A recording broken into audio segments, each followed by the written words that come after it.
Hey everyone, welcome to the ImmortaliTea podcast. I'm your host, Jake. I'm here with Josh. Today we're going to drink some tea.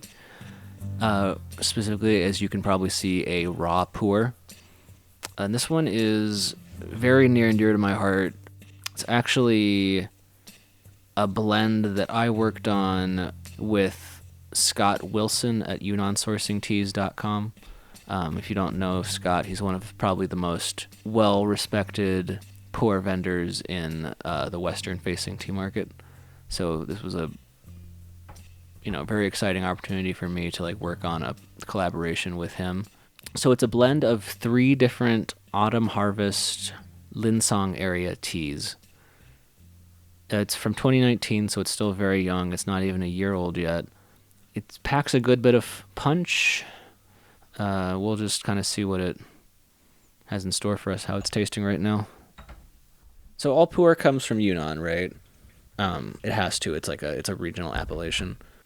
So Yunnan is in the southwest of China, and the tea growing regions are in the south of Yunnan, basically in the foothills of the Himalayas, on the border of Myanmar and the rest of Southeast Asia. Jeez. And then Lincang is a county in Yunnan.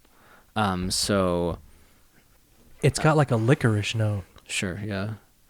It should be pretty sweet, like a little, maybe like a little bit of like floral, maybe some kind of muskier scents as well. I'm just doing a rinse right here. So I like to kind of rinse into the cup because it gets the tea oils spread into the cups first. You can point that out, yeah. And let's see how that's smelling now. It smells nice, grassy, sweet, little musky. Oh, wow. What? There's like a cedar note in there or something. Sure. Some type of it's not spice, but it's something. I'll just see how it tastes. Yeah. Yeah, so I picked the blend specifically for strength and body. So I wanted something that had, both a good feeling in the mouth and on the palate, and also had a pretty strong taste as well. So let's see how this first steeping did. I only did a couple second steep on that one.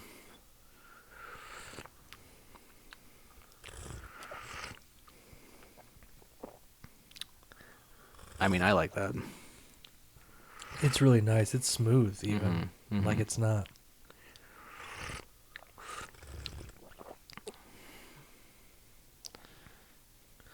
What kind of leaves did you pick? Ancient bush or? So these are all old arbor leaves, yeah. So for anyone who doesn't know, Yunnan, of course, is the biological birthplace of tea.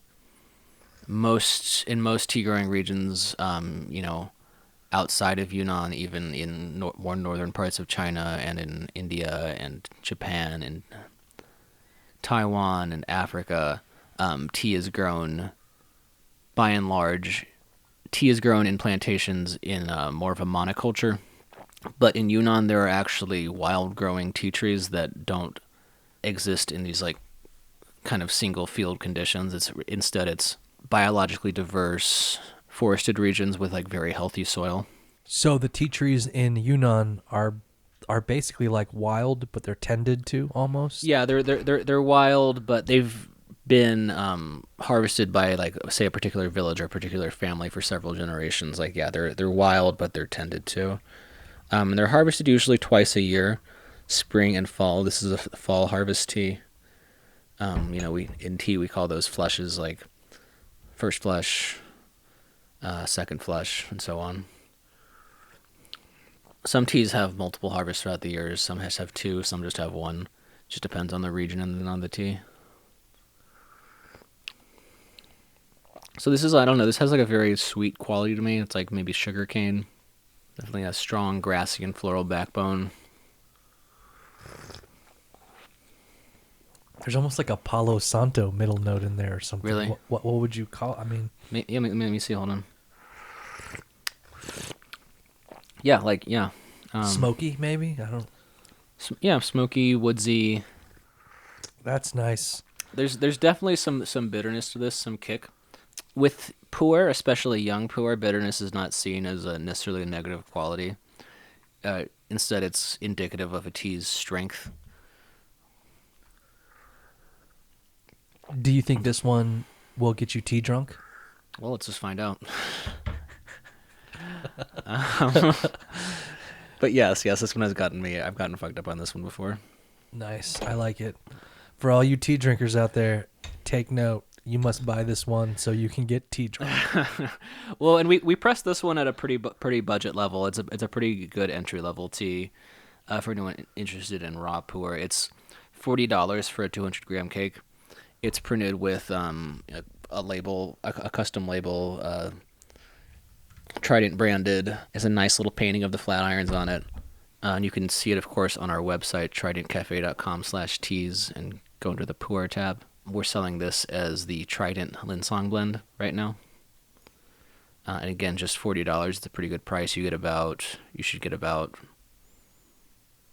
20 or 30 servings from that. Each serving works out to $2 probably, if that. It's pretty budget level, but in my opinion, it's pretty damn good. So basically, you maintain the quality and then passed along the savings to the tea drinker or the tea nerds. Sure, tea nerds. Everything's for the tea nerds, Josh. It's for us. It's all for us tea nerds listening. Every one of you tea nerds out there. All of them. Yeah. Right. Yep. I would say it is getting me tea drunk. Yeah, I think that goes without saying. I want to come back to what I was saying about like the bitter note. In Chinese tea tasting, there's a term called kuwei. Kuwei is how it's rendered into English. But it means basically bitterness that disappears quickly and becomes sweetness. What I experience of this is like a rush of bitterness, but then it doesn't really linger in the mouth. Like something like an oversteeped black tea would be like bitter, but you'd like taste it for a while, I think. So this is bitter, but it leaves a sweet quality, like a sweet aftertaste in the wake. Yeah, especially in the second and the third steepings. The first one definitely had that sweetness there, and then the bitter would come. But then this one has that bitter thing there, but then it goes away. Yeah. It doesn't stick around on the tongue. It's almost like it's just a flavor almost. Yeah.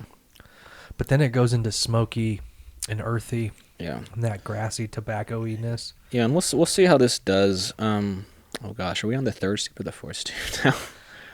I don't know. I think we're on the fourth steep. Yeah, fourth. Okay. Check the video, all the listeners. leave a comment down below if we're on the third steep right now. Please. And then you'll check to see how tea drunk we are. Yeah. This is also a tea that we're hoping to mostly set aside for aging. Of course, raw pu'ers will change over time if they're kept in the correct storage conditions. This should lose, in a few years, ideally it would lose some of these more grassy and floral flavors that we keep coming back to, and maybe some of the bitter edge, and maybe project that that the earthier, smokier, woodsier flavors would come to the fore, and it would become, the soup would get like darker as it aged too. For anybody listening who doesn't realize they can age some of the raw pu'ers and the cooked pu'ers, can you talk about why people age them and then what happens to the value as a tea ages? Sure. So when pu'er was first being traded on the Silk Road, it was originally pressed into cakes or bingchas, so compressed bricks or discs, in order to transport it so that it would make the journey from Yunnan to other far places like Mongolia and Tibet and more like western regions of China. Of course, back then the journey wasn't just like you put it on like a train and it's there the next day. It was like a several months long journey. People would notice that the tea changed over time, right? Of course, it was never traditionally aged in Yunnan, where the tea is from. But it began to be aged in these like outer regions that the tea was shipped to. The aging itself the fermentation itself is a process of the microbial activity on the leaf.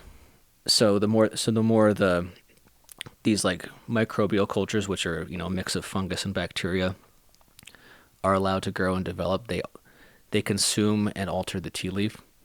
So it's a process similar, in some ways opposite to oxidation, which is what black teas and oolong teas go through, in that it like will break down the grassier parts of the tea. It'll break down those grassier flavors that are associated with green and white tea, and release like sweeter flavors from like within the tea leaf. But it does this through like the opposite chemical process of oxidation. And then doesn't it increase the polyphenols, or does it have, it does something else, right? So that pu'ers really have a distinct feeling from an oolong or a traditional black English style tea. Well, I couldn't unfortunately comment on the exact chemical composition. I'll comment on the flavor difference, which is that there's definitely an earthier quality as opposed to an oolong or a black tea to an aged pu'er.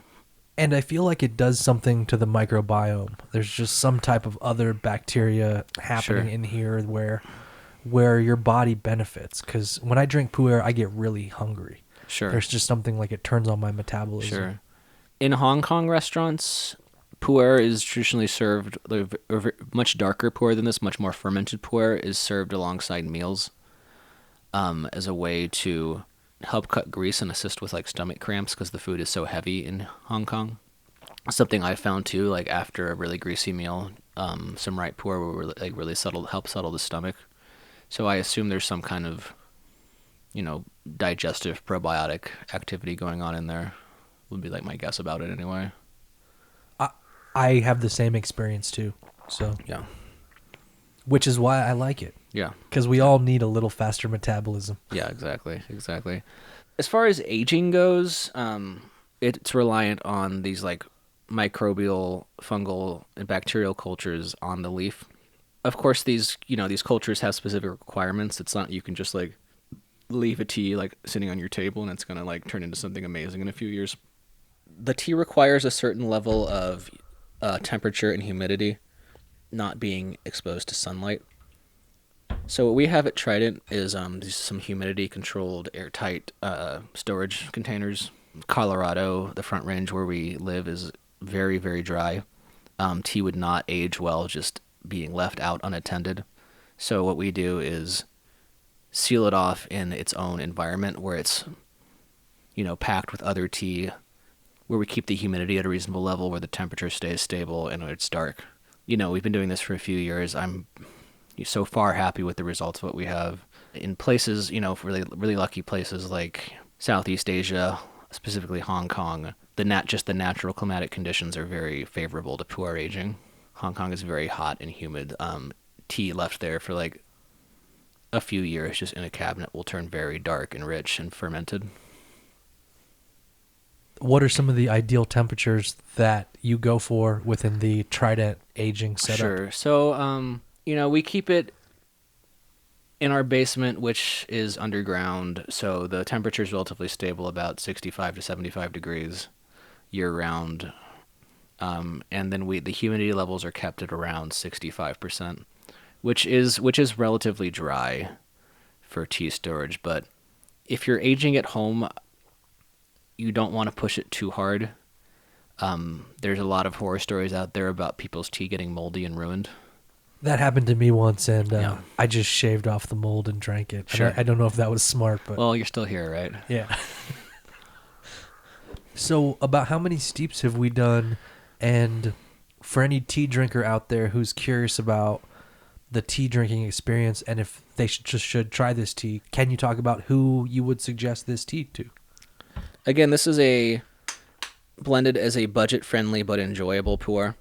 For anyone who really is enthusiastic, especially about young raw pu'er, and wants to learn more about regions, what like a Lincang tea tastes like as opposed to a Yiwu tea, but someone who also needs maybe a daily drinker and enjoys this style, I think this is an excellent choice. Also for If you do want to try your hand at tea aging, this is a good place. This would be a good place to start. It's plenty strong. It's plenty cheap. You can buy a few of them.